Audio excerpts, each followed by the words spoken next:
Hello, and welcome to another episode of Unboxing with Paul.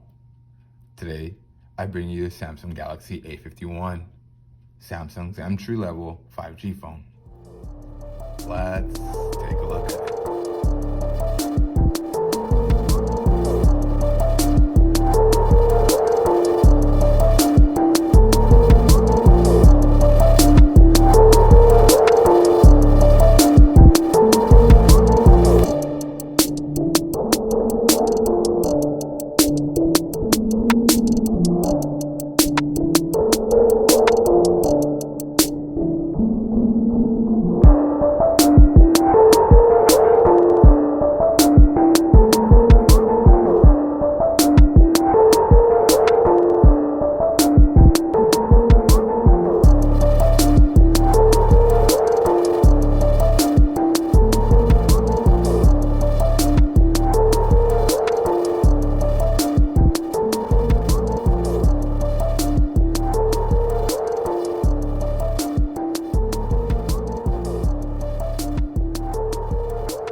Released in April 2020, this phone entered a rough market.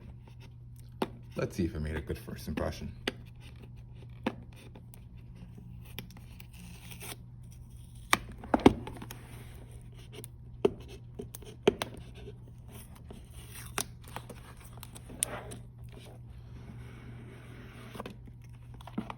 Let's put the phone aside for right now. In the box, we got a SIM card, as this is a Metro by T-Mobile phone. We also get our complimentary USB-A to USB-C cable. And it seems to be that the SIM ejector tool is all the way at the bottom of the box and hiding. And we also get Samsung's adaptive fast charging block that is supposed to be rated for, 5 volts at 2 amps, so a 10-watt charger. Could have done a lot better, Samsung. For a split second, I was thinking that they really took this whole being environmentally friendly thing to heart, and I thought they didn't include any terms and conditions. But they did, just sneakily tucked away at the top portion of the box. And of course, you do get your obligatory welcome guide, reference guide, terms and conditions, all that good jazz. And put that back, really put that, and put it together.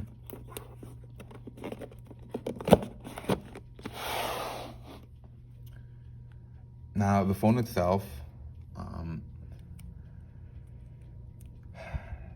is a really nice looking phone. It looks great. I believe Samsung calls this Prism Cube Black, and rightfully so, as it is quite iridescent. It is very, very reflective. Just a gorgeous looking phone. It has a good feel to it. It doesn't, it feels great. It doesn't feel heavy. It doesn't feel light. Comes in 187 grams. For my non-metric friends, 6.6 ounces. And again, can we just take a second to really, really appreciate that color? Very, very good looking. And since we're back here already, let's go ahead and look at our impressive camera array. We do have a 48 megapixel main camera, a 12 megapixel ultra wide angle camera, a 5 megapixel macro camera, and a 5 megapixel depth camera, as well as LED flash. And up on the front, we are rocking a 1080 by 2400 6.5 inch Super AMOLED display with Corning Gorilla Glass 3. Now that is impressive, and that brings us up to a 405 ppi density, which is again quite impressive for a budget smartphone. Since we're up front, let's go ahead and talk about our selfie camera, which is also very, very nice. It has this little little silver ring around it. don't know if you guys can see that very well. Probably once we unwrap it fully, it'll look a lot better. It's just a very impressive camera. It's a 32 megapixel camera that is able to record 4K video at 30 frames per second. So we're gonna see how good that is as well. And again, we have that in lieu of a fingerprint scanner, because again, we don't have a fingerprint scanner here in this phone. So we have facial recognition instead. And just from the moment you get into the phone, it just immediately screams, "Look at me, pick me up." It's very sharp. It's a very dynamic display. It's really nice. It's a really nice looking phone. Once you get into it, it's nicely laid out. Obviously, with you being able to move things around to your liking, to your heart's content, nothing is fixed permanently, which is great. Unfortunately, there is no way to get away from the typical Samsung bloatware that comes installed with a lot of their phones. Furthermore, we do get the usual Metro by T-Mobile bloatware again, as this is a Metro by T-Mobile phone. However, I am very happy to inform that we are done with Bixby, or at least in this phone, there is no Bixby present. Instead, we get Samsung Daily, and I believe it's just, it brings you updates, what is the latest news and entertainment, just one swipe away. You know, and here you can just click on what in particular you're interested in. Like me, I don't like instant games or none of that stuff. I don't like Spotify or that, you know, probably just COVID updates. So you can choose what you would like to get. You know, usually they're all pre-selected. I was just trying to filter some of them out. I don't use Samsung Pay. You know, I don't use a lot of that stuff. I mean, honestly, these are all garbage news networks. However, yeah, I don't really use a lot of that Samsung stuff. So, okay, let's go. And I wish you were able to customize it a little bit better, you know, with like your own things that you would like add stuff that is not already pre-designated. But it's certainly much better than Bixby, and I will have this over Bixby any day. So yeah, that's nice. And I feel like it's not like in your face. I don't know, for some reason I felt like Bixby was really in your face all the time. Like everything would default to Bixby, or for some reason you would always end up in Bixby. But that's not the case here. It doesn't feel like it's pushed or shoved on you in any shape, way, or form. Well, boy, was I wrong. So it turns out that you do still have Bixby on this phone, to my dismay. On the right side, it is not in your face as much. However, it seems to be that whenever you press the power button, instead of the phone just automatically turning off, you do get Bixby, and you have to update it. On the right side, you are able to turn off the phone. I think it is the power button, volume up, or I think the power button, volume down. You hold them, and then it'll give you the options, either power off, to restart, or go into emergency mode. But yes, unfortunately, Bixby is still very much here. Let's hold it. Yep, it's definitely here.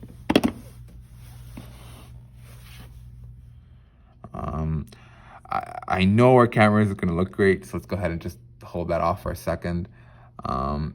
And before we dive into that, we must mention the specs and what exactly we're working with here. And I believe we should have 128 gigabytes in the storage. This one in particular only has 6 gigabytes of RAM, as you are able to get this with 8 gigabytes in the international markets.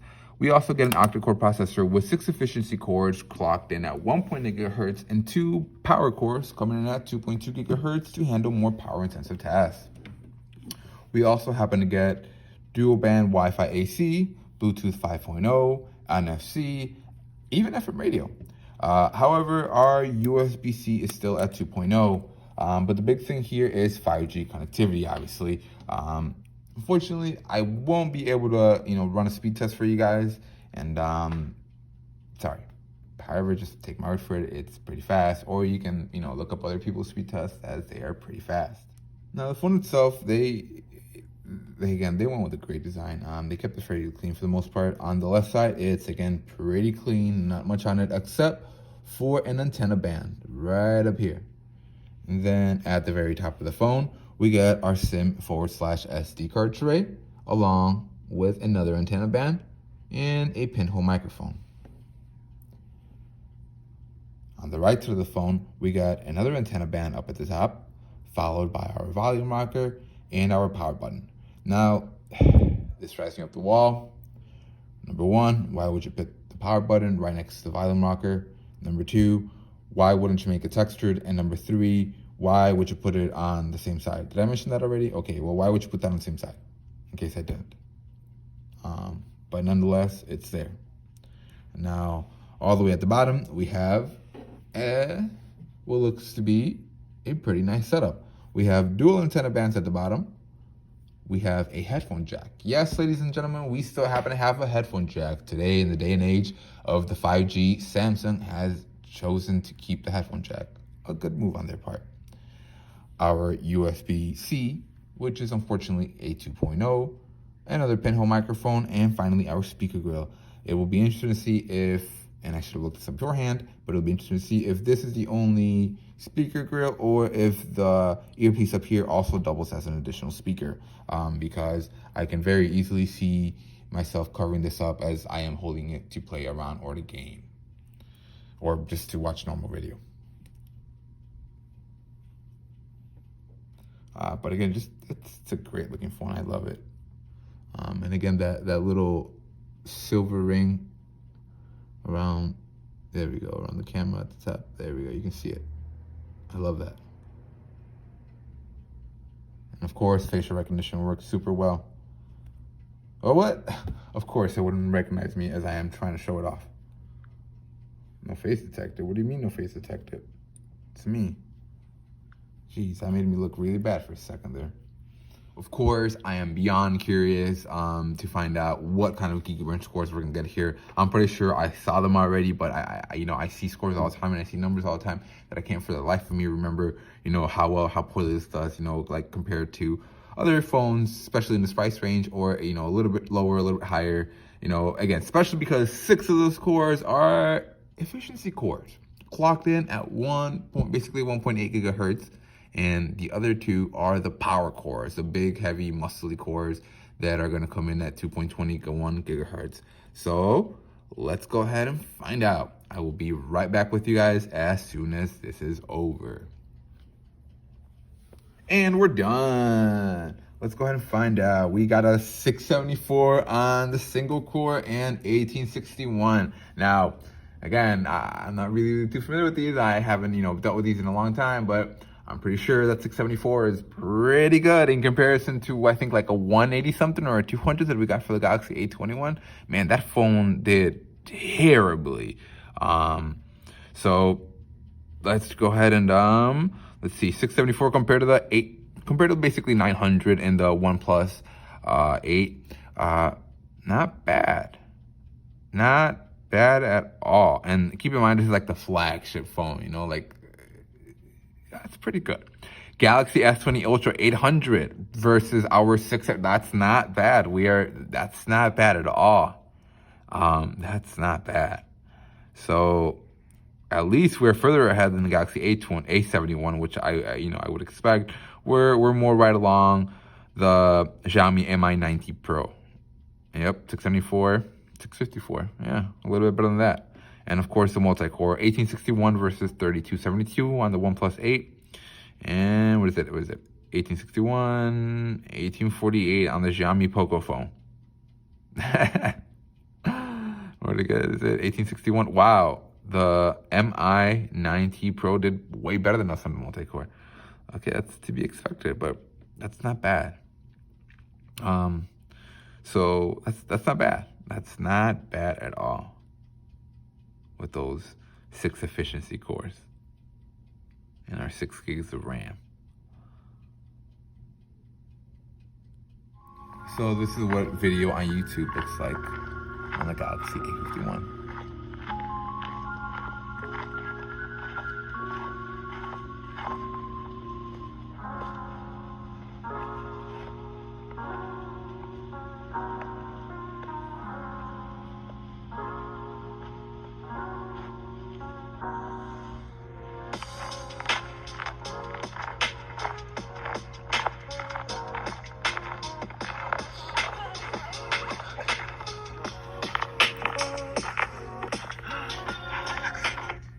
and it absolutely does sound like this is the only speaker here. And then when you cover it up, you can't hear anything else. And it is, the quality is turned all the way up to 1080p. It's a nice viewing experience, especially with that AMOLED screen.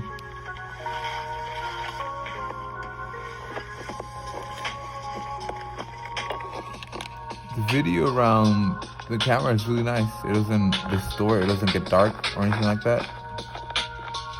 It's nice to see. It's a little bit on the softer side. That's okay. Very nice video.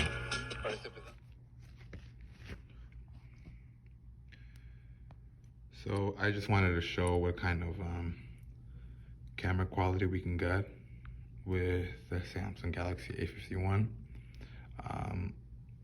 I chose to take pictures of an iPhone 11. Of an iPhone 12 in a blue. I can't even talk. I chose an iPhone 12 in blue as my subject, as I thought. No. What? Oh, anyway, as I thought it would be a good representation of color,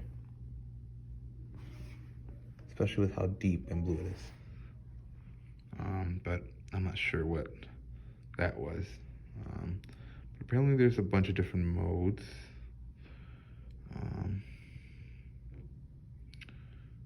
None of which really so it has, what is that like a live focus mode?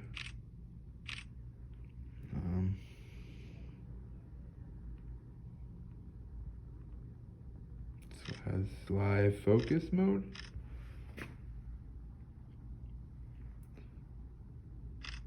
And we should also be able to, what is it? Scene optimizer on. Oh, wow. And then, okay. That's for the wide angle. You can see your finger right on there. Let's go ahead and find out how video sounds on this thing.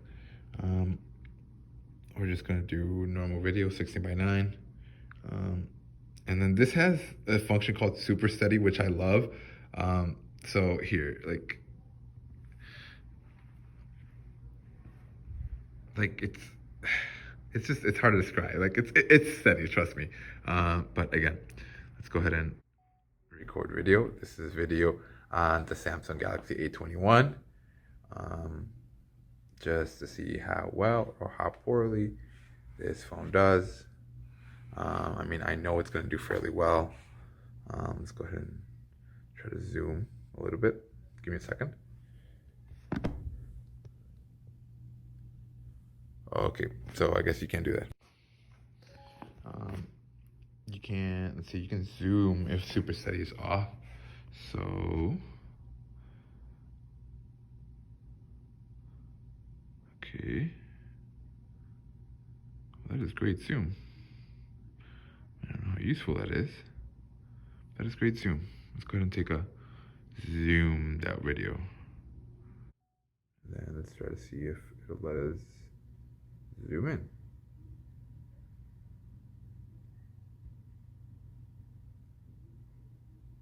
And then I'll try to play this back for you guys to see how well or how poor this looks. Oh yeah, we're supposed to be recording. We're supposed to be recording the iPhone 11. The 12. Why do I keep calling it 11? Maybe because I have an 11. But yeah, we'll see how this looks. If there's other things you'd like to see featured on my channel, go ahead and drop me a comment. And as always, thanks for watching.